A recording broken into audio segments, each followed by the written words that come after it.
আল্লাহর পয়গম্বর বলেন 7 শ্রেণীর মানুষদেরকে আল্লাহ তাআলা আরশের নিচে ছায়া দিবেন, এই ছায়া ছাড়া আর কোনো ছায়া থাকবে না। নাম্বার 1, আল্লাহর পয়গম্বর বলেন ইমামুন আদিলুন, ওই সমাজের যেই প্রতিনিধি থাকবে, যে সুবিচার করবে, ন্যায়পরায়ণ বাদশা, সুবিচারক, যে বিচার কার্য করে, সুবিচার করে, অন্যায় করে না, অপরাধ করে না, দুই নজরে দেখে না, অবিচার করে না। ও মুসলমান বলেন তো দেখি বর্তমান সমাজে অবিচার আছে নাকি নাই? জোরে বলেন আছে না নাই? মাত্র 500 টাকার কারণে বিচার ঘুরে যায়, 6-9 হয়ে যায়। কথা বলেন ঠিক কিনা? আল্লাহর পয়গম্বর বলেন দুনিয়াতে যারা সুবিচার করবে, ইনসাফ করবে, এই সুবিচারকারীকে আল্লাহ তাআলা আরশের নিচে ছায়া দান করবেন। আল্লাহর পয়গম্বর বলেন ইমামুন আদিলুন, ন্যায়পরায়ণ শাসককে আল্লাহ তাআলা আরশের নিচে ছায়া দান করবেন। সমাজের দিকে তাকাইয়া দেখেন, বিচার কার্যের মধ্যে মেম্বার সাহেবরা, এরপর চেয়ারম্যান সাহেবরা, এরপর গ্রামের মাতব্বররা 1000 টাকার বিনিময়ে 6-9 করে বিচার কার্য উলট পালট করে দেয় কিনা? কথা বলেন। আল্লাহর পয়গম্বর বলেন এই যারা অন্যায় করবে, অবিচার করবে, তাদের জায়গা আরশের নিচে হবে না, বরং যারা সুবিচার করবে, যারা ইনসাফ করবে, এই ইনসাফকারীকে আরশের নিচে যিনি ছায়া দান করবেন, আওয়াজ দিয়ে বলেন তিনি কে? তিনি হলেন আল্লাহ। যে আল্লাহ সুবিচারককে আরশের নিচে ছায়া দান করবেন, ইনসাফগার ব্যক্তিকে, ন্যায়পরায়ণ শাসককে, ন্যায়পরায়ণ বাদশাকে আরশের নিচে ছায়া দান করেন। বলেন সুবহানাল্লাহ। এই ন্যায়পরায়ণের কার্যকারিতা কয়টি? কর্মসূচি কয়টি? 4টি কর্মসূচি। যে আয়াতটা আমি আপনাদের সামনে তেলাওয়াত করেছি, এই আয়াতের মধ্যে আল্লাহ তাআলা বলেন ন্যায়পরায়ণ শাসক যারা হবে তাদের কর্মসূচি হলো 4টা। 1 নাম্বার হলো আকামুস সালাহ, নামাজ কায়েম করবে। 2 নাম্বার কর্মসূচি হলো ওয়া আতাবুজ যাকাত, যাকাত প্রদান করবে, নিজেও যাকাত দিবে, রাষ্ট্রীয়ভাবে যাকাত আদায় করার ব্যবস্থা করে দিবে, যাকাত প্রতিষ্ঠা করবে। 3 নাম্বার কর্মসূচি হলো ওয়া আমারু বিল মারুফ, সৎ কাজের আদেশ করবে, ভালো কাজের আদেশ করবে। 4 নাম্বার কর্মসূচি আল্লাহ তাআলা সূরা হজের 41 নাম্বার আয়াতে বলেন ও দুনিয়ার মানুষ, তোমাদের প্রতিনিধিদের কর্মসূচি হলো 4টা। 1 নাম্বার হলো নামাজ আদায় করা, নিজেও নামাজ আদায় করবে, সমাজেও নামাজ প্রতিষ্ঠা করবে, রাষ্ট্রীয়ভাবে নামাজ বাধ্যকতা করে দিবে। 2 নাম্বার হলো নিজে যাকাত আদায় করবে, রাষ্ট্রীয়ভাবে যাকাত আদায় করার ব্যবস্থা করে দিবে। 3 নাম্বার রাসূল সাল্লাল্লাহু আলাইহি ওয়াসাল্লামের উপর নাযিলকৃত কোরআনের মধ্যে আল্লাহ তাআলা বলেন 3 নাম্বার কর্মসূচি হলো ওই ব্যক্তি মানুষদেরকে ভালোর দিকে আহ্বান করবে। বলেন সুবহানাল্লাহ। কয়টা কর্মসূচি? 4টা। 1 নাম্বার নামাজ প্রতিষ্ঠিত করবে, 2 নাম্বার যাকাত প্রতিষ্ঠিত করবে, 3 নাম্বার সৎ কাজের আদেশ করবে, 4 নাম্বার ওয়ানাহু আনিল মুনকার, অসৎ কাজে, গুনাহের কাজে বাধা দিবে, রাষ্ট্রীয়ভাবে গান বাজনাকে হারাম করবে, রাষ্ট্রীয়ভাবে মদকে হারাম করবে। কথা বলেন ঠিক কিনা?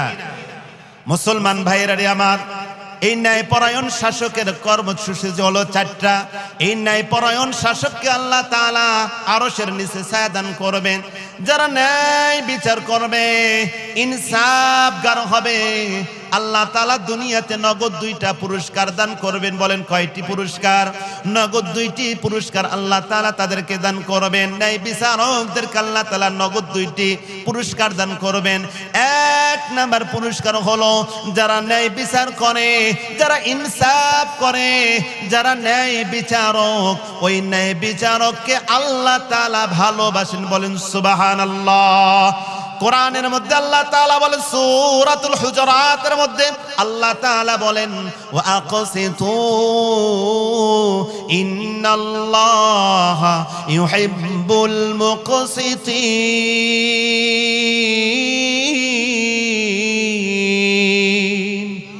কথাকার সন্দেহ আছে? আল্লাহ তাআলা বলেন, ও দুনিয়ার মানুষ, তোমরা ইনসাফ করো, সুবিচার করো, সমাজের মধ্যে সুবিচার কায়েম করো। তোমরা যদি সুবিচার কায়েম করতে পারো তাহলে সমাজটা শান্তি ভরে যাবে, সমাজের মধ্যে অশান্তি থাকবে না, সমাজের মধ্যে দুর্নীতি থাকবে না, সমাজের মধ্যে বিশৃঙ্খলা থাকবে না। সমাজটাকে শান্তি দিয়ে ভরে যিনি দিবেন, আওয়াজ দিয়ে বলেন তিনি কে? তিনি হলেন আল্লাহ। আল্লাহ তাআলা বলেন, ইন্নাল্লাহা ইউহিব্বুল মুকসিতিন, ন্যায়পরায়ণকে আমি আল্লাহ ভালোবাসি। ন্যায়পরায়ণ শাসককে ভালোবাসেন কে? এটা হলো দুনিয়াতে নগদ একটা পুরস্কার। ন্যায় বিচারককে, সুবিচারককে আল্লাহ তাআলা ভালোবাসেন। 2 নাম্বার ফজিলত হলো ন্যায়পরায়ণের দোয়া আল্লাহ তাআলা কবুল করে নেন। আল্লাহ তাআলার পয়গম্বর হাদিসের মধ্যে বলেন, সালাসাতুন লা ইয়ারুদ্দুল্লাহ, আল্লাহ তাআলার পয়গম্বর বলেন 3 শ্রেণীর মানুষের দোয়া আল্লাহ তাআলা ফেরত দেন না। আল্লাহ তাআলা ডাইরেক্টলি 3 শ্রেণীর মানুষের দোয়া আল্লাহ তাআলা কবুল করে নেন। 1 নাম্বার হলো ন্যায়পরায়ণ শাসক। ন্যায়পরায়ণ শাসক দোয়া করতে দেরি হয়, আল্লাহ তাআলা কবুল করতে দেরি করেন না। বলেন সুবহানাল্লাহ। তাহলে ন্যায়পরায়ণ শাসকের দুনিয়াতে 2টা ফজিলত। 1 নাম্বার ফজিলত হলো ন্যায়পরায়ণকে ভালোবাসেন আল্লাহ। 2 নাম্বার ফজিলত হলো ন্যায় বিচারক দোয়া যা করে সব আল্লাহ তাআলা কবুল করে নেন। তার দোয়া করতে দেরি হতে পারে, আল্লাহ কবুল করতে দেরি করেন না। সাথে সাথে ন্যায়পরায়ণ বাদশার দোয়া আল্লাহ তাআলা কবুল করে নেন। আখিরাতে ন্যায়পরায়ণ শাসকের জন্য অনেক ফজিলত রয়েছে। তার মধ্যে উল্লেখযোগ্য ফজিলত হলো যারা দুনিয়াতে ন্যায় বিচার করবে, যারা দুনিয়াতে সুবিচার করবে, এই সুবিচারকারীকে আল্লাহ তাআলার ডান পাশে নূরের একটা মেম্বার তৈরি করবেন। কাঠের মেম্বার তৈরি নয়, এইরকম ভাবে লোহার মেম্বার নয়, প্লাস্টিকের মেম্বার নয়। মেম্বারটা তৈরি হবে, সিংহাসনটা তৈরি হবে নূরের। কিসের? নূরের মেম্বার আল্লাহ তাআলা তৈরি করবেন। আল্লাহ তাআলার ডান পাশে নূরের একটা সিংহাসন থাকবে, নূরের একটা এরকম ভাবে মেম্বার থাকবে। এই সিংহাসনে শুধুমাত্র কেবলমাত্র দুনিয়াতে যারা ন্যায় বিচার করেছে তাদের জন্যই আল্লাহ তাআলা নূরের মেম্বার তৈরি করে রাখবেন। বলুন সুবহানাল্লাহ। মুসলমান ভাইরা আমার, তাহলে আরশের নিচে, আরশের ছায়ার নিচে কয় শ্রেণী মানুষদেরকে আল্লাহ ছায়া দিবেন? সবাই বলেন, 7 শ্রেণীর মানুষদেরকে আল্লাহ তাআলা আশ্রয় দিবেন, ছায়া দান করবেন, যে আরশের ছায়া ছাড়া আর কোনো ছায়া থাকবে না। তার 1 নাম্বার হলো ইমামুন আদিলুন, যারা ন্যায় বিচার করে, এই ন্যায় বিচারকদেরকে আল্লাহ তাআলা আরশের নিচে ছায়া দান করবেন। ন্যায় বাদশাকে, সুবিচারককে, যারা ইনসাফগার, তাদেরকে আল্লাহ তাআলা আরশের নিচে ছায়া দান করবেন। 2 নাম্বার হলো আল্লাহর পয়গম্বর বলেন,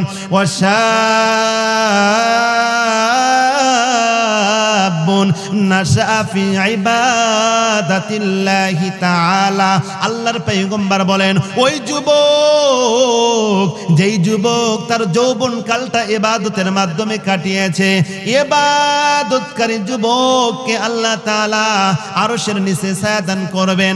ও যুবক ভাই, মানুষের জীবনে, মানব জীবনের কাল হলো 3টা। বলেন কয়টা? মানব জীবনের কাল হলো 3টা। 1 নাম্বার কাল হলো শিশুকাল, 2 নাম্বার কাল হলো যৌবনকাল, 3 নাম্বার কাল হলো বৃদ্ধকাল। এই 3 কালের মধ্যে সবার কাছে প্রিয় কাল হলো যৌবনকাল। কথা বলেন ঠিক কিনা?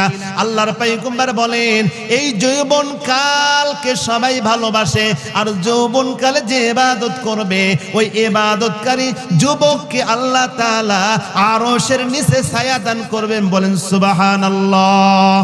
আরশের নিচে ইবাদতকারী যুবককে ছায়া দান করবেন কে? সবাই বলেন কে? আওয়াজ দা বলেন কে? গলাটা ছাইরা বলেন কে? আল্লাহ। ও যুবক ভাই, তোমাকে আল্লাহ তাআলা আরশের নিচে ছায়া দান করবে যদি তুমি তোমার এই যৌবন কালটা ইবাদতের মাধ্যমে কাটাইতে পারো। ইবাদতের মাধ্যমে যদি তোমার যৌবন কালটা কাটাইতে পারো, তাহলে আল্লাহ তোমাকে বড় ভালোবাসে, তোমাকে মায়া করে আল্লাহ তাআলা তার আরশের নিচে রহমতের ছায়ায় তোমাকে আশ্রয় দিবে, তোমাকে অবস্থান করাবে। আল্লাহর পয়গম্বর বলেন, ও দুনিয়ার মানুষ, মনে রেখো তোমার কাছে যে যৌবন কালটা এসেছে, এই যৌবন যৌবনকাল তোমার লাইফে তোমার জীবনে একবারই আসবে, দ্বিতীয়বার কিন্তু ফিরে আসবে না। নাকি আসবে? এই যারা বৃদ্ধ বাবাজি যারা আছেন তারা বলেন যৌবনকাল কি দ্বিতীয়বার ফিরে আসবে? কত বৃদ্ধ বাবাজিরা আফসোস করে, হায় রে আবার যদি যৌবনকাল ফিরে পাইতাম না জানি কি করতাম। আছে না এরকম কিছু? যৌবনকাল মানুষের জীবনে একবার আসে, মানুষের জীবনে একবারই যৌবনকাল আসবে, দ্বিতীয়বার কিন্তু ফিরে আসবে না। এই জন্য আল্লাহর পয়গম্বর বলেন, হে আমার সাহাবীরা, হে আমার আনেওয়ালা উম্মত, তোমাদের কাছে 5টা জিনিস আসার পূর্বে অপর 5টা জিনিসকে মূল্যায়ন করো। হাদিসের মধ্যে বর্ণিত আছে, মিশকাতুল মাসাবি নামক কিতাবের জিলদে আউয়ালের 5174 নম্বর হাদিস। হাদিসের বর্ণনাকারী আব্দুল্লাহ আমর ইবনুল মাইমুন আল আউদাঈ, এই আমর ইবনুল মাইমুন আল আউদাঈ রাদিয়াল্লাহু তাআলা আনহু থেকে বর্ণিত। তিনি বলেন, ওয়ান আমর ইবনুল মাইমুন আল আউদাঈ রাদিয়াল্লাহু তাআলা আনহু قال سمعت رسول الله صلى الله عليه وسلم وهو يعظ لرجل। হযরত আমর ইবনুল মাইমুন আল আউদাঈ তিনি বলেন, আমি রাসূল সাল্লাল্লাহু আলাইহি ওয়াসাল্লামকে বলতে শুনেছি, রাসূল সাল্লাল্লাহু আলাইহি ওয়াসাল্লাম এক ব্যক্তিকে লক্ষ্য করে 5টা জিনিসের নসিহত করেছেন, ওয়াজ করেছেন। বলেন কয়টা বিষয় নিয়ে আলোচনা করেছেন? 5টা বিষয় নিয়ে আলোচনা করেছেন। 5টা বিষয়কে গনিমত মনে করতে বলেছেন, মূল্যায়ন করতে বলেছেন। আল্লাহ রাসূল সাল্লাল্লাহু আলাইহি ওয়াসাল্লাম বলেন, ইগতানিম খামসা ক্বাবলা খামসিন শাবাবাকা ক্বাবলা হারামিক ওয়া সিহহাতাকা ক্বাবলা সাকামিক ওয়া গিনাআকা ক্বাবলা ফাকরিক ওয়া ফারাগাকা ক্বাবলা শুগুলিক ওয়া হায়াতাকা ক্বাবলা মাউতিক। আমার আপনার নবী, দয়ার নবী, মায়ার নবী আমাদেরকে লক্ষ্য করে বলেন, হে আমার আনেওয়ালা উম্মত, শোনো, তোমাদের জীবনে এমন কিছু বিষয় আছে যা একবার আসবে, দ্বিতীয়বার কিন্তু আসবে না। তার মধ্যে উল্লেখযোগ্য হলো যৌবনকাল। যেই যৌবনকাল মানুষের কাছে মাত্র একবার আসে, দ্বিতীয়বার কিন্তু ফিরে আসবে না। এই জন্য আল্লাহর পয়গম্বর বলেন, ইগতানিম খামসা ক্বাবলা খামসিন শাবাবাকা ক্বাবলা হারামিক। ও আমার সাহাবীরা শোনো, 5টা জিনিসকে মূল্যায়ন করো, 5টা জিনিসকে গনিমত মনে করো।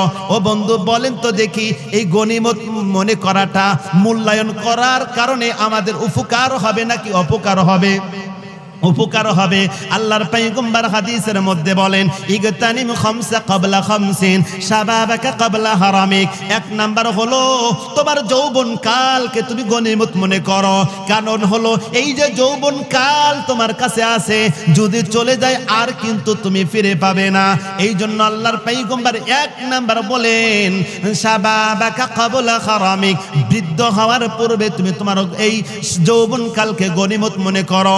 তোমার শরীরে এখন শক্তি আছে, তুমি এখন যুবক মানুষ, চাইলেই তুমি 20 রাকাত এরকম ভাবে নফল নামাজ পড়তে পারো, দীর্ঘ সময় ধরে দাঁড়িয়ে দাঁড়িয়ে সালাত আদায় করতে পারো, দীর্ঘ সময় ধরে তুমি ইবাদত করতে পারো, দিনে তুমি রোজা রাখতে পারো, তোমার ওযুটা অনেক সময় ধরে রাখতে পারো।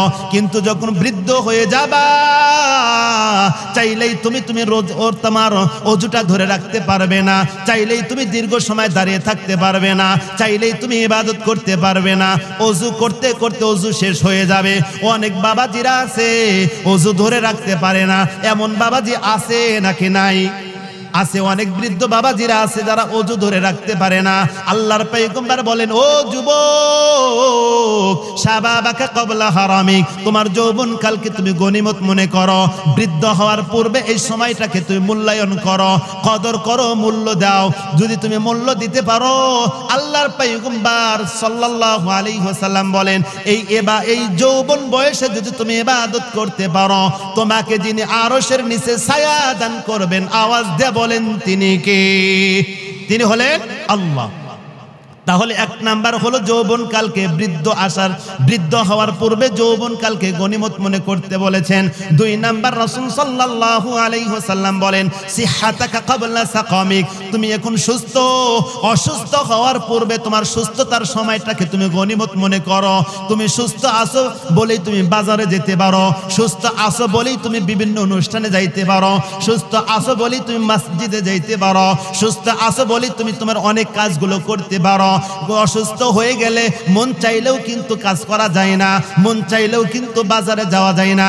অসুস্থ হয়ে বিছানায় পড়ে থাকলে চাইলেও তুমি মসজিদে যাইতে পারবে না, কারণ তোমার শরীরটা অসুস্থ। শরীর অসুস্থ হয়ে গেলে অনেক দামি দামি খাবারও ভালো লাগে না। কথা বলেন ঠিক কিনা? এই জন্য আল্লাহর পয়গম্বর বলেন, সিহাতাকা ক্বাবলা সাকামিক, তুমি অসুস্থ হওয়ার পূর্বে সুস্থতার সময়টাকে গনিমত মনে করো। এখন তুমি সুস্থ আছো, বেশি বেশি করে ইবাদত করো। তুমি সুস্থ আছো, নামাজ বেশি বেশি করে আদায় করো। সুস্থ আছো, রোজা রাখো। সুস্থ আছো, আল্লাহর ইবাদত করো। এই সুস্থতার নিয়ামত বড় বড় নিয়ামত। যারা অসুস্থ তারাই বোঝে সুস্থতার নিয়ামত বড় কত। কথা বলেন ঠিক কিনা? তাহলে 2 নাম্বার রাসূল সাল্লাল্লাহু আলাইহি সাল্লাম বলেন, অসুস্থ হওয়ার পূর্বে সুস্থতার সময়টাকে গনিমত মনে করো। 3 নাম্বার রাসূল সাল্লাল্লাহু আলাইহি ওয়াসাল্লাম বলেন, ফারাগাকা ক্বাবলা শুগুলিক, এই যে তুমি অবসর সময় তুমি পাও, এই অবসর সময়টাকে তুমি মূল্যায়ন করো ব্যস্ত হওয়ার পূর্বে। তোমার এখন হাতে ফ্রি টাইম রয়েছে, তোমার হাতে ফ্রি টাইম। এই ফ্রি 4 নাম্বার রাসূল সাল্লাল্লাহু আলাইহি ওয়াসাল্লাম বলেন, ওয়াগিনাকা ক্বাবলা ফাকারিক, তোমার ধনাঢ্য সময়টাকে ফকির হওয়ার পূর্বে মূল্যায়ন করো। তুমি ফকির হওয়ার পূর্বে, তুমি দারিদ্র হওয়ার পূর্বে তোমার এখন হাতে টাকা আছে, তোমার হাতে পয়সা আছে, তোমার ইনকাম সোর্স এখন ভালো। দিন গেলে তোমার কামাই হয়, মাস গেলে তুমি বেতন পাও। তোমার সময়টা এখন ভালো, তোমার হাতে টাকা আছে, পয়সা আছে। এই সময়টাকে, এই ধনাঢ্য সময়টাকে তুমি মূল্যায়ন করো।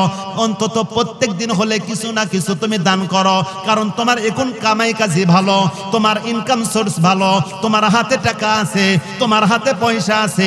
তুমি চাইলেই 10 টাকা দান করতে পারো, কিন্তু যখন ফকির হয়ে যাবে, যখন নিঃস্ব হয়ে যাবে, যখন দারিদ্রতায় পড়ে যাবে, তখন তুমি চাইলেও দান করতে পারবে না।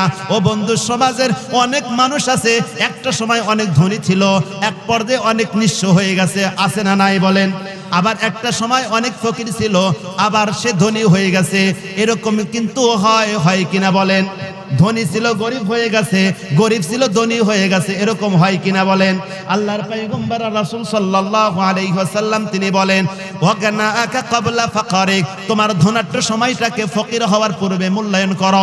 5 নাম্বার আল্লাহর পয়গম্বর বলেন, ওয়াহায়াতাকা ক্বাবলা মাউতিক, তুমি এখন জীবিত, তোমার হায়াত আল্লাহ দিয়েছে, এই হায়াতটাকে মৃত্যু আসার পূর্বে গনিমত মনে করো। এখন তুমি একবার সুবহানাল্লাহ বললে এর নেকি তুমি পাবা, কিন্তু যখন মৃত্যু হয়ে যাবে, মারা যখন যাবে, একবার কেন লক্ষ কোটি বার বললেও তোমার আমলনামায় নেকি জমা হবে না। আর এখন তুমি জীবিত আছো, একবার সুবহানাল্লাহ বলার সাথে সাথে তোমার জন্য জান্নাতে গাছ যিনি রোপণ করে দেয়, আওয়াজটা বলেন তিনি কে? তাহলে রাসূল সাল্লাল্লাহু আলাইহি সাল্লাম কয়টা জিনিসকে গনিমত মনে করতে বলেছেন? 5টা। 1 নাম্বার হলো যৌবনকালকে বৃদ্ধ হওয়ার পূর্বে, 2 নাম্বার হলো সুস্থতাটাকে অসুস্থ হওয়ার পূর্বে, 3 নাম্বার হলো ধনাঢ্য সময়টাকে ফকির হওয়ার পূর্বে, 4 নাম্বার হলো অবসর সময়কে ব্যস্ত হওয়ার পূর্বে, 5 নাম্বার হলো হায়াতটাকে মৃত্যু হওয়ার পূর্বে, মারা যাওয়ার আগে তোমার এই হায়াতটাকে গনিমত মনে করো। ও মুসলমান, বলেন তো দেখি, আরশের নিচে কয় শ্রেণীদেরকে আল্লাহ আশ্রয় দিবেন? সবাই বলেন। আল্লাহর পয়গম্বর আরশের নিচে, আল্লাহ তাআলা আরশের নিচে কয় শ্রেণীর মানুষদেরকে এরকম ভাবে আশ্রয় দিবেন বলেন? 7 নাম্বার। 1 নাম্বার হলো ইমামুন আদিলুন, 2 নাম্বার হলো যৌবনকালে যে ইবাদত করেছে ওই যুবককে আল্লাহ তাআলা আরশের নিচে ছায়া দান করবেন। এই যৌবনকাল গনিমত মনে করতে বলেছেন আল্লাহ রাসূল। আল্লাহ রাসূল 5টা জিনিসকে অপর 5টা জিনিসের পূর্বে মূল্যায়ন করতে বলেছেন। অন্য একটা হাদিসের মধ্যে আল্লাহর পয়গম্বর বলেন, কিয়ামত যখন কায়েম হয়ে যাবে, বিচার কার্য যখন কায়েম হয়ে যাবে, আদম সন্তান আল্লাহ তাআলার সামনে থেকে 1 কদম সামনে অগ্রসর হতে পারবে না যতক্ষণ না 5টা প্রশ্নের উত্তর না দিবে। ও বন্ধু, বলেন তো দেখি কয়টা প্রশ্ন? আওয়াজ দিয়ে বলেন কয়টা প্রশ্ন? আরো জোরে বলতে হবে কয়টা প্রশ্ন? গলাটা ছাইরা দিয়া বলেন কয়টা প্রশ্ন? 5টা প্রশ্নের উত্তর না দেওয়া পর্যন্ত আদম সন্তান আল্লাহ তাআলার সামনে থেকে 1 কদম সামনে অগ্রসর হতে পারবে না। আমি বানিয়ে বলছি না, বানিয়ে বলছি না, তিরমিজি শরীফের হাদিস। 2416 নাম্বার হাদিস। কত নাম্বার? 2416 নাম্বার হাদিস। বর্ণনাকারী আব্দুল্লাহ ইবনে মাসউদ রাদিয়াল্লাহু তাআলা আনহু তিনি বলেন, আন আব্দুল্লাহ ইবনে মাসউদ রাদিয়াল্লাহু তাআলা আনহু قال قال رسول الله صلى الله عليه وسلم لا تزول قدم ابن آدم يوم القيامة من عند ربه। আল্লাহর পয়গম্বর বলেন, আল্লাহর পয়গম্বর হাদিসের মধ্যে বলেন, হে আমার উম্মত শোনো শোনো শোনো শোনো, কিয়ামতের ময়দানে তোমার এক কদম সামনে অগ্রসর হওয়ার সুযোগ নাই যতক্ষণ না 5টা প্রশ্নের উত্তর না দিবা। লা তাজুলু কদামা ইবনে আদম ইয়াউমাল কিয়ামাতি মিন ইনদি রাব্বিহি, রবের সামনে থেকে এক কদম পা সরাইতে পারবে না। হাত্তা ইসআল আন খামসিন, যতক্ষণ না 5টা প্রশ্নের উত্তর না দিবে। ও মুসলমান, জবান খুলে বলেন কয়টা প্রশ্ন? 5টা প্রশ্নের উত্তর না দেওয়া পর্যন্ত আদম সন্তান আল্লাহ তাআলার সামনে থেকে এক পা চুল পরিমাণ সামনে বাড়াইতে পারবে না, সরাইতে পারবে না। 5টা প্রশ্নের উত্তর কি কি? আল্লাহর পয়গম্বর বলেন কি কি 5টা প্রশ্ন করা হবে। 1 নাম্বার প্রশ্ন হলো, আল্লাহর পয়গম্বর হাদিসের মধ্যে বলেন, 1 নাম্বার প্রশ্ন হলো আন উমরিহি ফিমা আফনাহু, ওহে আদম সন্তান, আমি আল্লাহ তোমাকে 60 বছরের হায়াত দিয়েছিলাম, তোমাকে 50 বছরের হায়াত দিয়েছিলাম। ও মুসলমান, জবানটা খুলে বলতে হবে হায়াতের মালিক কে? আরো জোরে বলতে হবে হায়াতের মালিক কে? আল্লাহ তাআলা বলবেন, আমি আল্লাহ তোমাকে 60 বছরের হায়াত দিয়েছিলাম। এই 60 বছরের জিন্দেগি তুমি কিভাবে কাটিয়েছো? তোমার এই 60 বছরের হায়াত তুমি কিভাবে কাটিয়েছো? 1 নাম্বার প্রশ্ন হলো আন উমরিহি ফিমা আফনাহু, ওই 2416 নাম্বার হাদিস, তিরমিজি শরীফের হাদিস। বর্ণনাকারী আব্দুল্লাহ ইবনে মাসউদ তিনি বলেন, রাসূল সাল্লাল্লাহু আলাইহি ওয়াসাল্লাম বললেন, আল্লাহ তাআলা কিয়ামতের দিন আদম সন্তানকে 5টা প্রশ্ন করবে। 1 নাম্বার প্রশ্ন হলো আন উমরিহি ফিমা আফনাহু, ওহে আদম সন্তান, আমি তোমাকে 40 বছরের হায়াত দিয়েছিলাম, আমি তোমাকে 50 বছরের হায়াত দিয়েছিলাম, আমি আল্লাহ তোমাকে দীর্ঘ 60 বছরের হায়াত দিয়েছিলাম। এই দীর্ঘ হায়াত তুমি কিভাবে কাটিয়েছো? ও মুসলমান, বলেন তো দেখি, হায়াতের মালিক যিনি, মৌতের মালিক তিনি কে? সবাই বলেন তিনি কে? তিনি আল্লাহ। আল্লাহ জিজ্ঞাসা করবেন হায়াতটাকে কিভাবে কাটিয়েছো? যদি ইবাদতের মাধ্যমে কাটানো হয়, আল্লাহ তাআলা বলবে ঠিক আছে তুমি চলে যাও, জান্নাতে চলে যাও। আর যদি গুনাহের মাধ্যমে কাটানো হয়, উপায় নাই, উপায় নাই,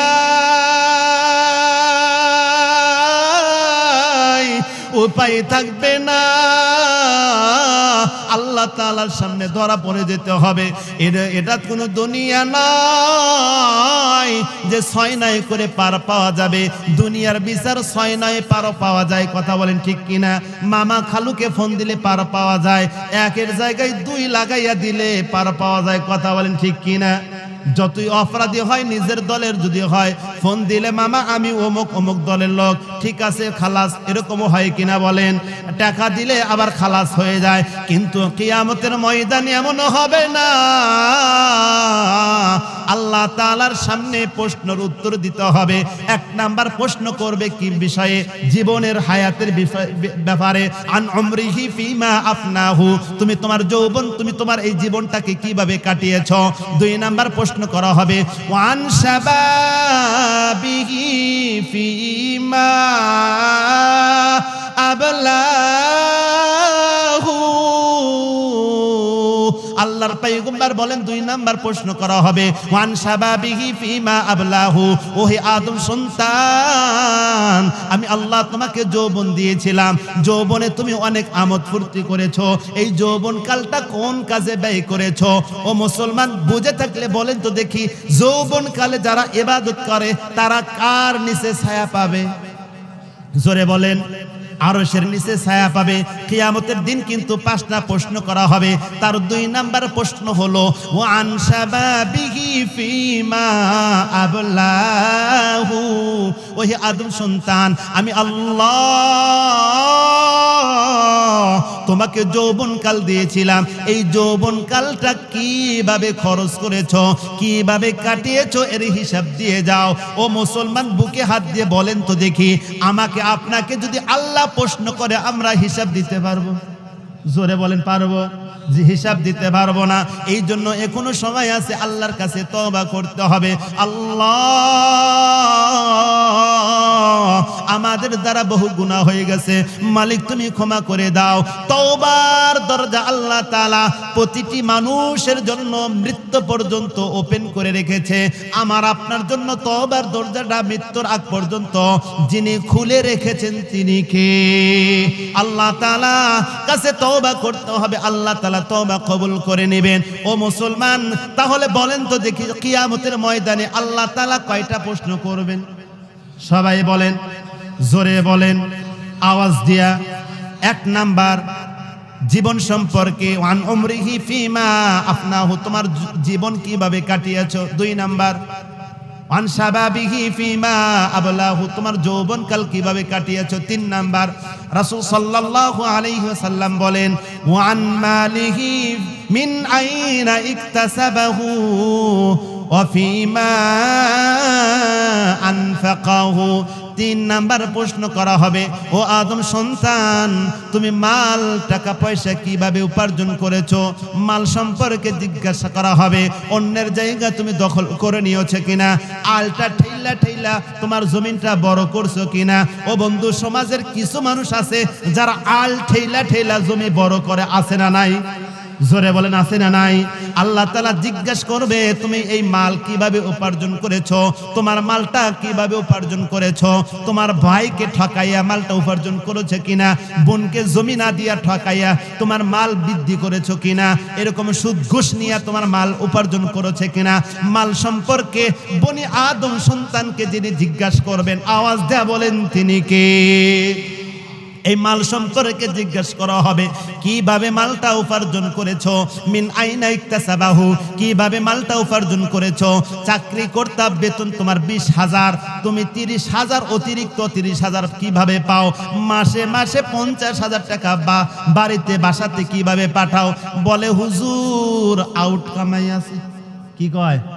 আউট কামাই আছে। ওই যে নিজ দেয়, স্যারের সাথে মুসাফা করলে না করলে চাকরি হয় না, আছে না নাই? এই 30,000 আরো বেশি কামাই করে। এই মাল সম্পর্কে যিনি জিজ্ঞাসা করবেন, আওয়াজ দা বলেন তিনি কে? ও মান মালিহি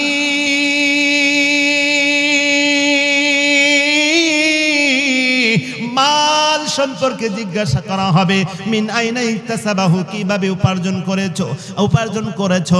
এরপর 4 নাম্বার প্রশ্ন করা হবে, ওয়া ফিমা আনফাকাহু, মাল তো কামাই করেছো ঠিকই, এখন মালটা কিভাবে ব্যয় করেছো, কোন কোন খাতে ব্যয় করেছো। যাত্রার প্যান্ডেলে মাল দিয়েছো, টাকা দিয়েছো, টাকা আল্লাহ তোমাকে টাকা পয়সা দিয়েছে, যাত্রার প্যান্ডেলে টাকা খরচ করে, মদের আড্ডাখানায় টাকা খরচ করে, জুয়ার আড্ডাখানায় টাকা খরচ করে। ও মুসলমান, বলেন তো দেখি, এরকম মানুষ আছে নাকি নাই? কম না বেশি? এই আল্লাহ তাআলা জিজ্ঞাসা করবে, ওয়াফিমা আনফাকাহু, তোমার মালগুলো তুমি ভাবে কোন কোন খাতে ব্যয় করেছো। ওই নারীবাজি করতে গিয়ে তুমি মাল খরচ করেছো, ওই চিন্তায় রাহাজারি করতে গিয়ে তুমি মাল খরচ করেছো, এইরকম ভাবে যাত্রার প্যান্ডেলে তুমি মাল খরচ করেছো। ছেলেকে বিবাহ করাবে, গান বাজাইয়া পুরা এলাকা তছনছ করে দেয়, এরকম মানুষ আছে নাকি নাই? কম না বেশি? মেয়ের বিয়েতে গান চালায় কিনা বলেন, বক্স চালায়, এরকম ভাবে গান বাজনা যে করে, এই গান বাজনা ইসলাম সমর্থন করে নাকি করে না? ইসলাম কিন্তু সমর্থন করে না।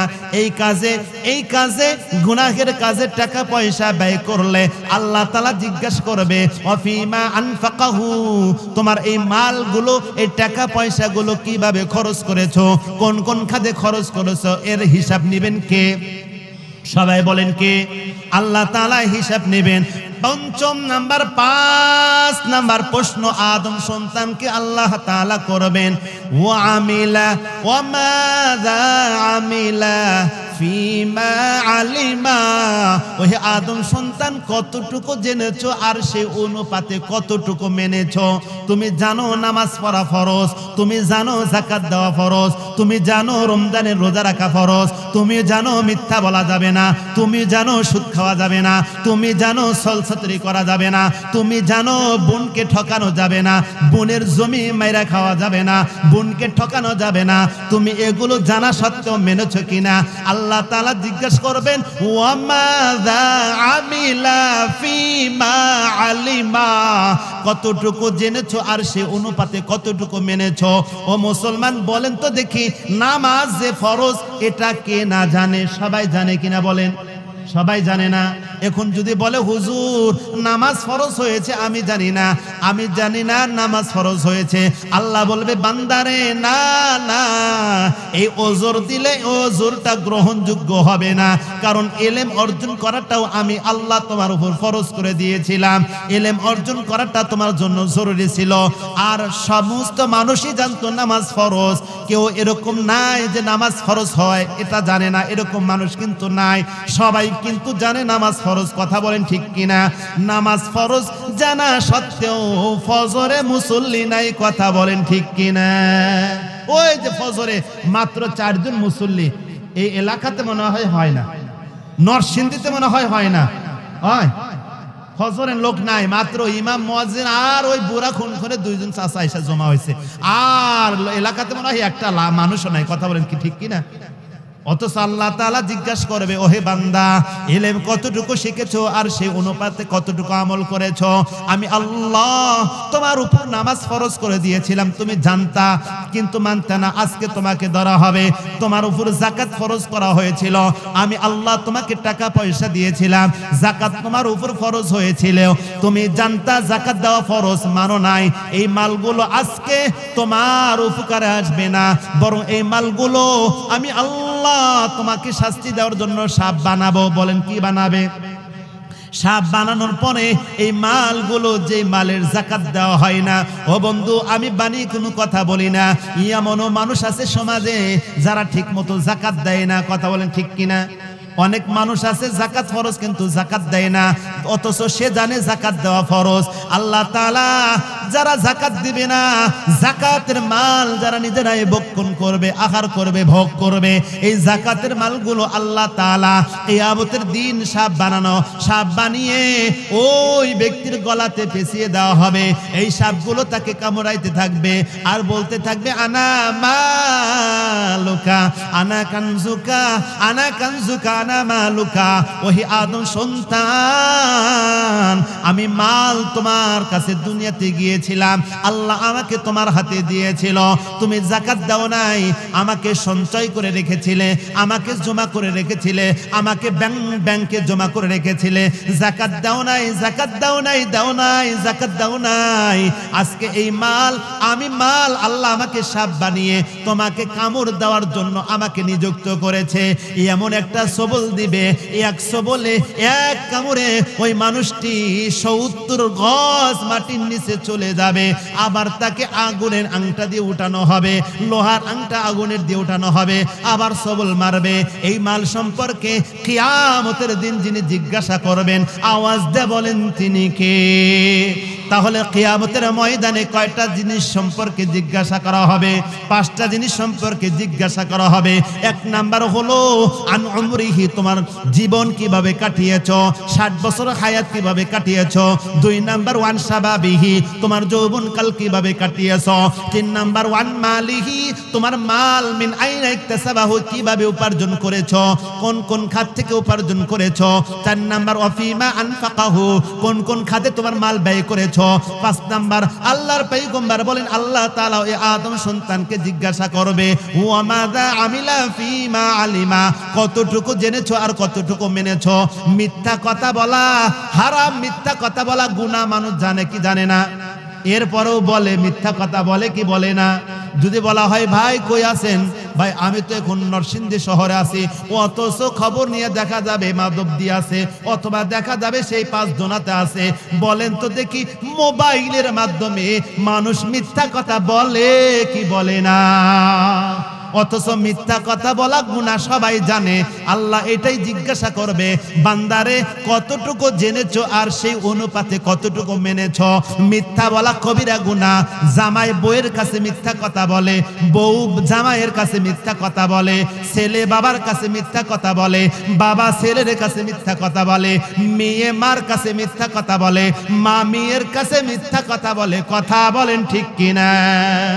এই সম্পর্কে আল্লাহ তাআলা জিজ্ঞাসা করবে। তাহলে কিয়ামতের ময়দানে কয়টা প্রশ্ন করা হবে?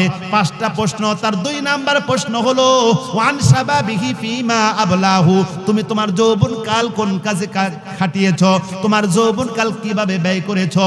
এই যৌবনকালে যেই সমস্ত মানুষেরা, যেই সমস্ত যুবকেরা ইবাদত করবে, ওই ইবাদতকারী যুবককে আরশের নিচে যিনি ছায়া দান করবেন, আওয়াজ দিয়ে বলেন তিনি কে?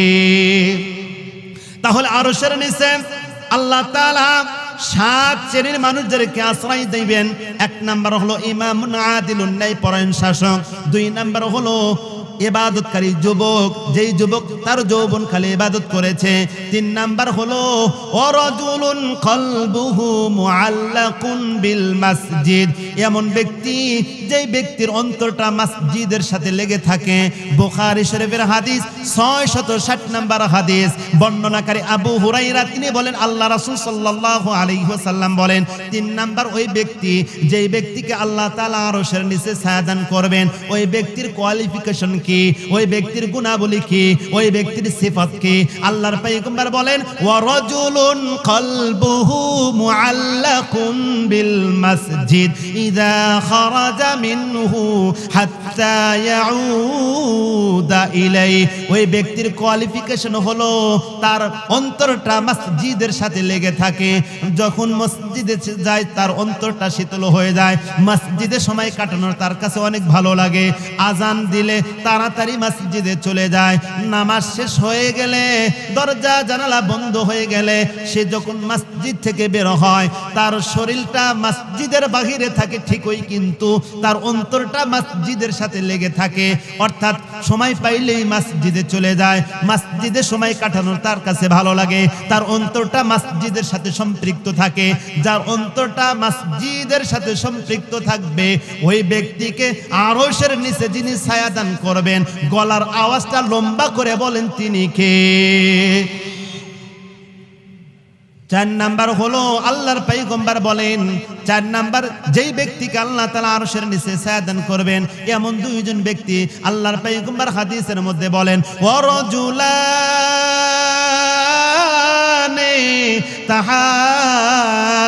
তাহাব্বা ফিল্লাহি ইজতামাআ আলাইহি ওয়া তাফাররাকা আলাইহি, এমন 2 জন ব্যক্তি, যেই 2 জন ব্যক্তি একে অপরকে পরস্পরে ভালোবাসে আল্লাহর জন্য, আল্লাহর জন্যই তারা একত্রিত হয়, আবার আল্লাহর জন্যই পৃথক হয়ে যায়। ও মুসলমান, সময় সংক্ষিপ্ত, এই জন্য সংক্ষিপ্তে বলে যাচ্ছি। 7 শ্রেণী মানুষদেরকে আল্লাহ তাআলা আরশের নিচে ছায়া দান করবেন। 1 নাম্বার হলো ইমামুন আদিলুন, ন্যায়পরায়ণ বাদশা। 2 নাম্বার হলো ওয়াশাবুন নাশা ফি ইবাদাতিল্লাহি তাআলা, যেই যুবক যৌবনকালে ইবাদতের মাধ্যমে কাটায়। 3 নাম্বার হলো ওয়ারাজুলুন কলবুহু মুআল্লাকুন বিল মসজিদ ইযা খারাজা মিনহু হাত্তা ইয়াউদা ইলাইহি, যেই ব্যক্তির অন্তরটা মসজিদের সাথে লেগে থাকে, এই ব্যক্তিকে আল্লাহ তাআলা আরশের নিচে ছায়া দান করবেন। 4 নাম্বার হলো ওয়ারাজুলানি তাহাব্বা ফিল্লাহি ইজতামা আলাইহি ওয়া তাফাররাকা আলাইহি, একজন অপরজনকে ভালোবাসে আল্লাহর জন্য, আল্লাহর জন্যই তারা একত্রিত হয়, আবার আল্লাহর জন্যই তারা পৃথক হয়ে যায়। 5 নাম্বার হলো ওয়ারাজুলুন যাকারাল্লাহা খালিয়ান ফাফাদাত আইনাহু, ওই জিকিরকারী যেই ব্যক্তি নিরিবিলিতে জিকির করে, আল্লাহ আল্লাহ আল্লাহ আল্লাহ আল্লাহ আল্লাহ আল্লাহ, নিরিবিলি আল্লাহ আল্লাহ জিকির করে, আর তার চোখ বেয়ে টপ টপ করে অশ্র প্রবাহিত হয়। এই কন্দনকারী জিকিরকারীকে আল্লাহ তাআলা আরশের নিচে ছায়া দান করবেন। 6 নাম্বার হলো ওয়ারাজুলুন দাআতুহু ইমরাতুন যাতু মানসাবিন ওয়া জামালিন, কোন ব্যক্তিকে পরমা সুন্দরী সরুষে রূপসী ব্যক্তি, কোন যুবতী মহিলা কোন ব্যক্তিকে ইনভাইট করেছে, দাওয়াত দিছে তার কাছে আসার জন্য, তার খাহেসাত পূরণ করার জন্য, ওই যুবক বলে না না, ইন্নী আখাফুল্লাহ, আমি আল্লাহকে ভয় করি। আল্লাহর ভয়, আল্লাহর তাকওয়া অর্জন করে যে ব্যক্তি গুনাহ ছেড়ে দিবে, কোন যুবতী সরসী রূপসী যুবতী মহিলার দাওয়াতকে, মহিলার আহ্বানকে প্রত্যাখ্যান করবে, গুনার মধ্যে জড়াবে না, এই যুবককে আল্লাহ তাআলা আরশের নিচে ছায়া দান করবেন। 7 নাম্বার হলো আল্লাহর পয়গম্বর বলেন, ওয়ারাজুলুন তাসাদদাকা বিসাদাকাতিন ফাআখফাহা হাত্তা লা তা'লামা শিমালুহু মা তুনফিকু ইয়ামিনুহু। 7 নাম্বার হলো ওই ব্যক্তি, যেই ব্যক্তি দান করে আল্লাহর জন্য, এমন ভাবে দান করে, খালিস নিয়তে দান করে। এই যে আপনাদের এখানে একটা মাদ্রাসা আছে, এই যে একটা মাদ্রাসা জামিয়াতুল হুদা, এই যে এখন এই যে মার্কাজাতুল হুদা, মার্কাজুল একটা হুদা মাদ্রাসা এখানে আছে, আছে না নাই? এই মাদ্রাসায় দান করলে এই দানকারীকে যিনি আরশের নিচে ছায়া দান করবেন তিনি কে? সবাই বলেন তিনি কে? আমরা কি আরশের নিচে অবস্থান করতে চাই কি চাই না? যদি আরশের নিচে অবস্থান করতে চাই তাহলে 7 নাম্বার যে কোয়ালিফিকেশন, 7ম নাম্বার যে গুণ, সেটা হলো দান করা। আমরা দান করব কার জন্য? হাতটা উঁচা করে দেখান তো, আমরা দান করব কার জন্য? মালিকের জন্য আমরা দান করব, বলেন আল্লাহু আকবার। দান করব আমরা কার জন্য? এই মাদ্রাসায় দান করলে কবুল করে নেবেন কে? এই মাদ্রাসায় দান করলে আরশের নিচে ছায়া দিবেন কে? আমরা আরশের নিচে ছায়া পাইতে চাই কি চাই না? যদি পেতে চাই তাহলে দান করার দরকার আছে না নাই? আমরা দান করব তো ইনশাআল্লাহ।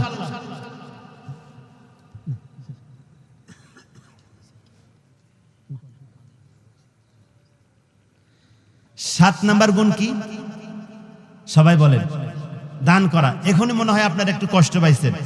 আচ্ছা, আমি কি আপনাদের সামনে আমার কথাগুলো বানিয়ে বানিয়ে বলছি না হাদিসের আলোকেই বলছি?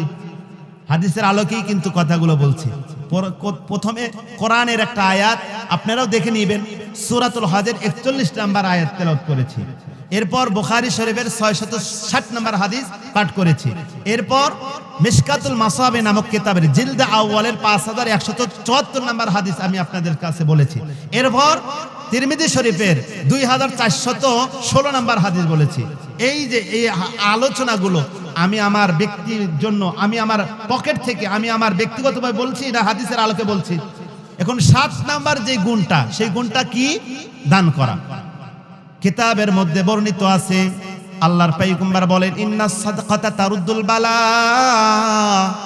নিশ্চয় মানুষ যখন দান সদকা করে, এই দান সদকা করার কারণে ওই দানকারীকে, ওই সদকাকারীকে বিপদ থেকে হেফাজত করেন কে? আল্লাহ তাআলা দানকারীকে দানের উসিলায় বিপদ থেকে হেফাজত করেন। ও মুসলমান, সুন্দর একটা ঘটনা হযরত পয়গম্বর সুলাইমান আলাইহিস সালাতু ওয়াস সালামের জামানাতে ঘটেছে।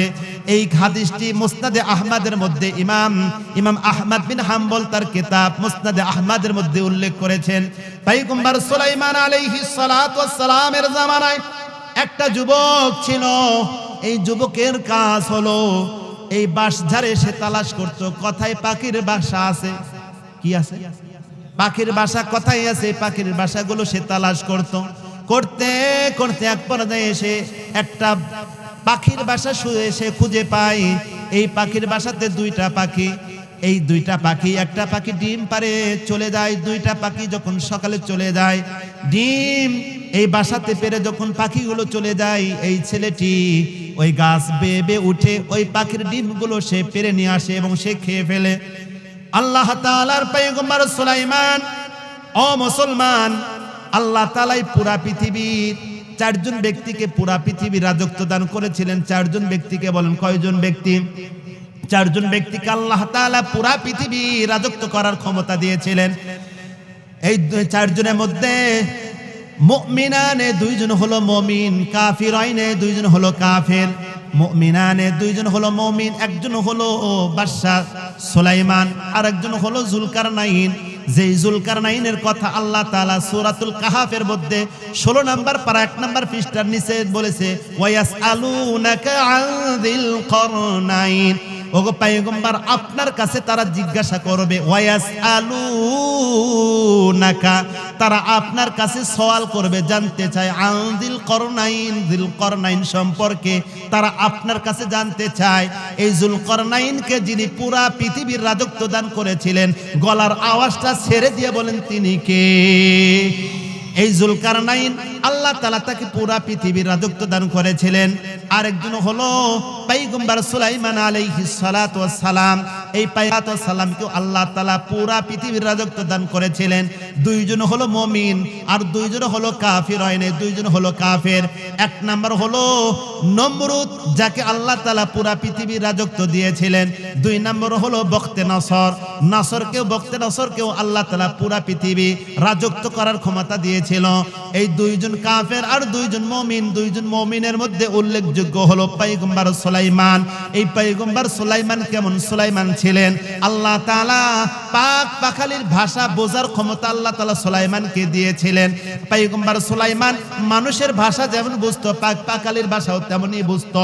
ওই যে যুবক গাছ বেয়ে উঠে পাখির বাসা থেকে ডিমগুলো প্রতিদিন পেড়ে নিয়ে এসে সে খায়। পাখিটি বাসায় ফিরে এসে দেখে ডিম নাই। এবার চলে গেল পয়গম্বর সুলাইমান আলাইহিস সালাতু ওয়াস সালামের দরবারে, গিয়া বলল, ওগো আল্লাহর পয়গম্বর সুলাইমান, আপনার রাজত্বে আমি বসবাস করি, আপনার এলাকাতে আমি বসবাস করি, অমুক বাসজারে আমার বাসা রয়েছে। কিন্তু আপনার একজন প্রজা, আপনার একজন জনগণ প্রতিদিন আমার বাসা থেকে ডিম পেড়ে সে নিয়ে খায়, ডিম পেড়ে নিয়ে যায়। আপনি তাকে একটু বলে দেন সে যেন আর ডিম না পেড়ে নিয়ে যায়। পয়গম্বর সুলাইমান ওই যুবককে ডাকলেন, যুবককে ডেকে বললেন, হ্যাঁ যুবক, তুমি নাকি অমুক বাসজারে অমুক পাখির বাসা থেকে তুমি পাখির বাসা থেকে ডিম পেড়ে তুমি নষ্ট করে খেয়ে ফেলে দাও। তুমি নাকি বাসা থেকে ডিম পেড়ে তুমি ডিম খেয়ে ফেলো, আর তুমি ওই বাসায় যাবে না, আর ওই পাখির বাসাতে উঠবে না, ডিম তুমি আর নেবে না। যুবক বলল, ঠিক আছে, আর নেব না। এবার সে যুবক চলে গেল। যুবক চলে যাওয়ার পরের দিন সকালবেলা আবার যুবক ওই গাছে উঠেছে। গাছে উঠে পাখির বাসা থেকে ডিম সে আবার পেরেছে, আবার খেয়েছে। পাখি দ্বিতীয়বার আবার সুলাইমান পয়গম্বরের কাছে এসে নালিশ দিল, ওগো আল্লাহর পয়গম্বর সুলাইমান, আপনি আপনার এই জনগণকে বললেন, আপনার এই যুবক জনগণকে আপনি বললেন, এই জনগণকে বলার পরেও সে তো মানে নাই। এই আল্লাহর বান্দা তো আপনার হুকুম মানে নাই, আপনার প্রজা হয়ে আপনার কথা মানে নাই, কিন্তু আবার সে আমার বাসা থেকে ডিম পেড়ে নিয়ে গেছে, সে খেয়ে ফেলেছে। আল্লাহর পয়গম্বর সুলাইমান ওই যুবকটাকে আবার ডাকলেন, যুবককে ডেকে বললেন, ওহি আল্লাহর বান্দা যুবক, আমি গতকাল তোমাকে সুন্দরভাবে বুঝিয়েছি তুমি পাখির বাসাতে উঠবে না আর ডিম পারবে না, কিন্তু আমার কথা কিন্তু মানো নাই। আবার যদি না মানো তাহলে কিন্তু তোমাকে শাস্তির ব্যবস্থা করতে হবে, তোমাকে কিন্তু আমি শাস্তি দিব, তোমার জন্য কিন্তু আমি শাস্তি রেডি করে রাখবো। খবরদার খবরদার, আর কিন্তু তুমি ওই পাখির বাসা থেকে ডিম পারবে না। ও মুসলমান, এরপরেও কিতাবের মধ্যে উল্লেখ করা হয় যুবক পরের দিন আবার গাছে ওঠে, আবার পাখির বাসা থেকে ডিম পেড়ে আবার সে খেয়ে ফেলে। পাখির তৃতীয়বার আবার বিচার দেওয়ার জন্য পয়গম্বর সুলাইমানের দরবারে এসেছেন। ও মুসলমান, বলেন তো দেখি, এই সুলাইমান পয়গম্বরকে যিনি পাখির ভাষা বোঝার তৌফিক দিলেন, ইলম দান করলেন, তিনি কে? আরো আস্তে কোন তিনি কে? জোরে বলেন তিনি কে? গলাটা ছেড়ে দিয়া বলেন তিনি কে? আল্লাহ তাআলা পয়গম্বর সুলাইমানকে পাখালির ভাষা বোঝার ইলম দান করেছিলেন। তৃতীয়বার পাখিটি এসে সুলাইমানকে বিচার দিলেন, আপনার কথা কিন্তু মানে নাই। এবার পয়গম্বর সুলাইমান ভিন্ন পথ গ্রহণ করলেন। ও বন্ধু, আপনারা জেনে থাকবেন, আপনারাও ইতিপূর্বে জেনেছেন, পয়গম্বর সুলাইমান কিন্তু শুধু মানুষদের যে বাদশা ছিলেন তা না, কিন্তু জিনদের কিন্তু তিনি বাদশা ছিলেন। জিন্নাত যারা, জিন জাতি যারা, জিন্নাত যারা, তারাও কিন্তু সুলাইমানের তত্ত্বাবধানে ছিল, সুলাইমানের আদেশ নিষেধ মেনে চলত। পয়গম্বর সুলাইমান একটা জিনকে ডাকলেন, জিনকে ডেকে বললেন, ওহে জিন, অমুক এলাকাতে অমুক জায়গাতে পাখির একটা বাসা আছে, ওই বাসা থেকে অমুক যুবক প্রতিদিন ডিম পেড়ে নিয়ে যায়। পাখিটি লাগাতার 3 দিন আমার কাছে বিচার দিয়েছে। কয়দিন দিয়েছে? পাখিটি 3 দিন আমার কাছে বিচার দিয়েছে। আমি যুবককে বারবার নিষেধ করার পরেও আমার নিষেধ সে মানে নাই। আজকে তুমি গাছের কাছে যাবে, তোমাকে আরেকজন জিন্নাত, 2 জন জিন্নাতকে, 2টা জিনকে সুলাইমান পয়গম্বর ওই গাছে পাঠিয়ে দিয়েছেন। ওই সুলাইমান জিন্নাতদেরকে বলে দিয়েছে, তোমরা ওই গাছে আগেই উঠে থাকবে।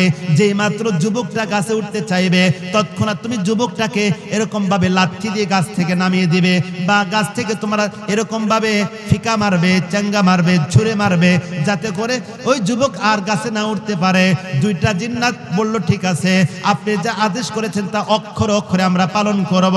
2টা জিন্নাত চলে গেছে গাছের কাছে। এরপর কি হয় আমি একটু পরে বলবো। আগে বলেন তো দেখি, এই মাদ্রাসার জন্য দান করা দরকার আছে না নাই? এই জিন্নাত 2 জন গিয়ে গাছের কাছে কি করে আর ওই যুবকের কি পরিণাম হয় এটা একটু পরে বলবো। এই কথাটা বলার আগে, এই কথাটা শোনার আগে, এই মাদ্রাসার জন্য কে কে দান করবে হাত তোলেন। এই মাদ্রাসার জন্য দান করলে সওয়াব দিবেন কে? জোরে বলেন, সওয়াব দিবেন কে? এই যুবকের সাথে যেই ঘটনাটা ঘটেছিল, ওই ঘটনাটাও আল্লাহ আমাদের সাথে ঘটাইতে পারেন কিনা বলেন। এই জন্য ঘটনাটা কি হয়েছিল একটু পরে বলবো। এখন মাদ্রাসার জন্য মাত্র 10,000 টাকা আমি চাচ্ছি। একজন ব্যক্তি দাঁড়িয়ে যান যে আল্লাহর জন্য, নবীর ঘরের জন্য 10,000 টাকা দান করবেন, এমন নাই কেউ? মাত্র 10,000 টাকা একজন ব্যক্তি চায় যে এই মাদ্রাসার জন্য 10,000 টাকা দিবেন। এই মাদ্রাসার জায়গাটা মাদ্রাসার জন্য কিন্তু অক্ষ করে দেওয়া হয়েছে। এটা কেউ ভাববেন না, বা এটা ভাবার কোনো সুযোগ নাই যে মাদ্রাসাটা মনে হয় ব্যক্তিগত। না, ব্যক্তিগত নয়, এটা আমাদের সকলের জন্য, পুরা নরসিংদীবাসীর জন্য একটা মাদ্রাসা। আপনারা এলাকার মানুষের বেশি হক এই মাদ্রাসাটা দেখাশোনা করা। কথা বলে ঠিক কিনা? মাদ্রাসা আমাদের জন্য, মাদ্রাসা থেকে বরকত আসবে, মাদ্রাসায় হাফেজ হবে, মাদ্রাসায় আলেম হবে, তারা কিয়ামতের দিন আমার আপনার জন্য সুপারিশ করে আল্লাহ তাআলার জান্নাতে নিয়ে যাবে। বলে সুবহানাল্লাহ। তাই মাদ্রাসার দরকার আছে না নাই? মাত্র 10,000 টাকার একজন লোক চাইছে। আমি কি বেশি চাইছি? 10,000 টাকা দেওয়ার মানুষ নাই? এমন দোয়া করে যাব। ভাই দাঁড়ান, ভাই মেহরবানি করে একটু দাঁড়ান। আল্লাহ তাআলা আপনারকে আল্লাহর লিস্টিতে উঠায়। বলে মারহাবা, আল্লাহর এক বান্দা দাঁড়িয়েছে, সে 10,000 টাকা দিবে। চাচার নামটা লেখেন। চাচা আপনার নামটা একটু কষ্ট করে। যুবক গাছে ওঠার আগে ভিক্ষুককে দান করে গো। ভিক্ষুক বলল, আল্লাহ তোমার বান্দাকে তুমি হেফাজত করো, আল্লাহ তোমার বান্দাকে বিপদ থেকে মুক্তি দাও, আল্লাহ তোমার বান্দার হায়াতকে দীর্ঘায়িত করে দাও। 3টা দোয়া করলেন। এবার যুবক গাছে উঠতেছে। উপরে কয়জন জিন আছে? উপরে কিন্তু 2 জন জিন বসে আছে। এই 2 জন জিন কেবল মাত্র প্রস্তুতি নিচ্ছে যে মাত্র যুবকটা উঠবে, জোরে একটা ফিকা মারবে, চাঙ্গা মারবে, যাতে যেন দূরে গিয়ে পড়ে। যেই মাত্র যুবকটা ওঠে, হঠাৎ করে দেখা গেল 2 জন ফেরেশতা আল্লাহ তাআলার পক্ষ থেকে এসে ওই 2টা জিন্নাতকে গাছ থেকে তাড়িয়ে দেয়। এবার যুবক আস্তে করে সুন্দর করে গাছে উঠে পাখির বাসা থেকে ডিমটা নিয়ে চলে যায়। ডিমটা সে খেয়ে ফেলে। পরের দিন সকাল বেলা আবার পাখিটি সুলাইমান পয়গম্বরের কাছে এসে বললেন, ওগো আল্লাহর পয়গম্বর সুলাইমান, আপনি তো আমাকে বললেন আর তোমার বাসা থেকে ডিম কেউ পারতে পারবে না, কিন্তু আজকে তো ডিম পেড়ে নিয়ে গেছে। সুলাইমান ওই 2 জিন্নাতকে ডাকলেন, ডেকে বললেন, তোমাদের যে দায়িত্ব দিয়েছিলাম দায়িত্ব তোমরা পালন করো নাই। জিন্নাতরা বলেন, ওগো আল্লাহর পয়গম্বর সুলাইমান, আমরা আপনার আদেশ অক্ষরে অক্ষরে পালন করার জন্য সদা প্রস্তুত ছিলাম, কিন্তু লক্ষ্য করে দেখা গেল যেই মাত্র যুবকটা গাছে উঠবে আমরা কেবল প্রস্তুতি নিচ্ছে যুবকটাকে আমরা গাছের নিচে ফেলে দিব, কিন্তু আমরা দেখলাম দুইজন ফেরেশতা এসে আমাদেরকে সেই গাছ থেকে দূরে নিক্ষেপ করে ফেলে দিল। আর যুবকটা সুন্দর করে উঠল, কারণটা কি হতে পারে? সুলাইমান বললেন, এর কি কারণ কি, কেন ফেরেশতা এসে তোমাদেরকে দূরে ফেলে দিল? আর যুবকটা সুন্দর করে গাছে উঠে ডিম পেড়ে নিয়ে গেল। যুবককে ডাকা হলো, যুবক বলল, যেই মাত্র আমি গাছে উঠবো তখন আমার কাছে একজন ভিক্ষুক ভিক্ষা চায়, আমার কাছে দানের হাত বাড়িয়ে দেয়, আমার নিকট সাহায্যের হাত বাড়িয়ে দেয়, আর আমি আমার কাছে যা ছিল তাই দান করেছি। ওই মুহূর্তে ভিক্ষুক আমার জন্য দোয়া করেছে, এই দোয়ার বরকতে আল্লাহ তাআলা ওহী নাজিল করে সুলাইমানকে জানিয়ে দেয়, ও পয়গম্বর সুলাইমান, আমি আল্লাহ দানকারীর দোয়া কবুল করে নেই। এই দান করার কারণে আমি আল্লাহ দুইজন ফেরেশতা পাঠায়া দিয়েছি। দুইজন ফেরেশতা এসে দুইটা জিন্নাতকে দূরে সরে দিয়েছে। ও বন্ধু, দান করলে এখনো যিনি দয়া করবেন তিনি কে? আল্লাহ পাক আমাদের সবাইকে যা শুনলাম বিশেষ করে 7 শ্রেণীর অন্তর্ভুক্ত হওয়ার তৌফিক দান করেন। আলোচনাটা মনে থাকবে তো ইনশাআল্লাহ। আল্লাহ পাক আমাদের সবাইকে 7 শ্রেণীর অন্তর্ভুক্ত হয়ে ময়দানে মাহশরে কিয়ামতের দিন আল্লাহ তাআলা আমাদের সবাইকে তার আরশের নিচে ছায়া দান করে, বলেন আমিন। ওয়া আখিরু দাওয়ানা আলহামদুলিল্লাহি রাব্বিল